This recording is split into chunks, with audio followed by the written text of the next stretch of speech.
good morning, and blessed winter solstice for us in the south, and summer solstice to you in the north. I'm going to start this morning, have a Sunday reading. This starts with a poem simply called Winter Solstice 2020. The sky is blue and grey this morning, that heavy leaden blue of midwinter when it's damp. Surprisingly, this morning the knives of winter are sheathed despite the sun still hiding behind the buildings. Winter is a blanket this morning. The sun has all but abandoned us here, spending 4 more hours a day in summer solstice in the north. We wear our warm clothes and we sleep. Everything sleeps. The birds, the trees, even the cold mossy rocks. And the traffic on the highway is lethargic. Awen sleeps too, then rolls over and nudges me to do a little, just a little, for me, she says in a damp, throaty voice. I'm drinking coffee that goes cold too quickly under the watery, wintry sun. At least my breath doesn't virtue signal its surrender to winter with clouds of white flags as I breathe. I submit to the rigorous petit mot of the season, celebrate the heart of the land taking rest. I take my rest, aware that winter shields me in this way from the great contagion that walks our cities like the angel of death. Soon, the sun's surrender to the season of the moon will end. Soon the sun will relent of his desertion, return equal to the moon, overcome her, and we will awaken with fecund vibrancy. Soon my coffee will not go cold so quickly under the sun that will ride a white and shiny sky. Soon we will awaken, shed the warm clothes and sweat. Next, and appropriate to the season, I guess, is only the land remains. Only the land remains when all is done, as in the beginning, so in the end.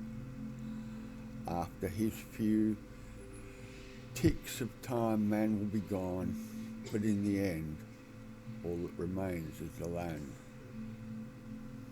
Those ancient ones who, having been here for tens of thousands of years, laugh at our mere 200, but the land's rumbling laugh will nurture us as long as we last, in sun and rain, and silence and thunder.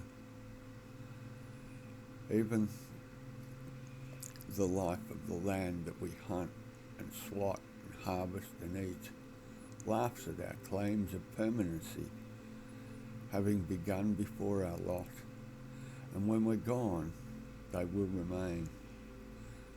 But as long as the land remains, it understands, as we do not, mortality, the end of all things, the loss eventually of all gains, that the cosmos, even after the land's fatality, will persist, even if for an eon it sleeps.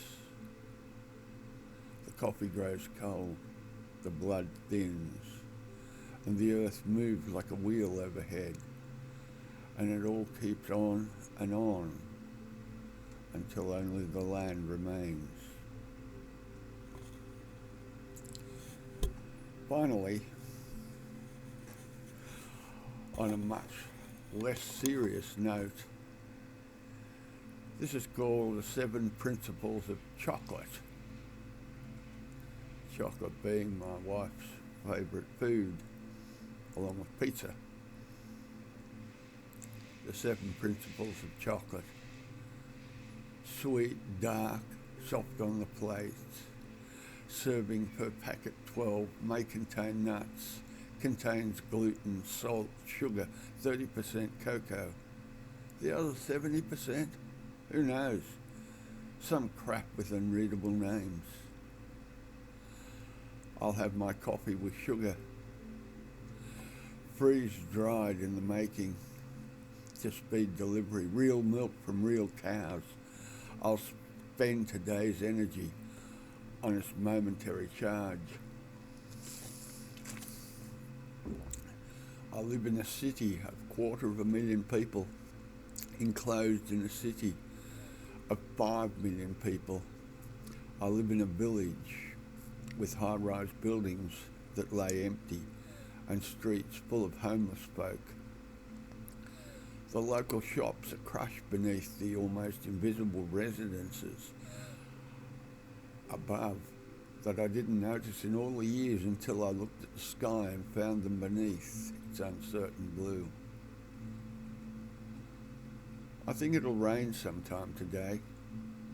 It's sunny now, but the bright silver sun is behind ghost-like milky clouds. TV tells me a soldier who survived the war in Iraq was killed in our streets today. Go figure how that could be. I'll go have a cigarette with some tobacco, nicotine, a bunch of tar, carbon dioxide to the blood, formaldehyde, ammonia, arsenic, and a touch of cyanide. How much tobacco? Who the hell knows? That's it for now. Solstice blessings, everybody. Be back soon.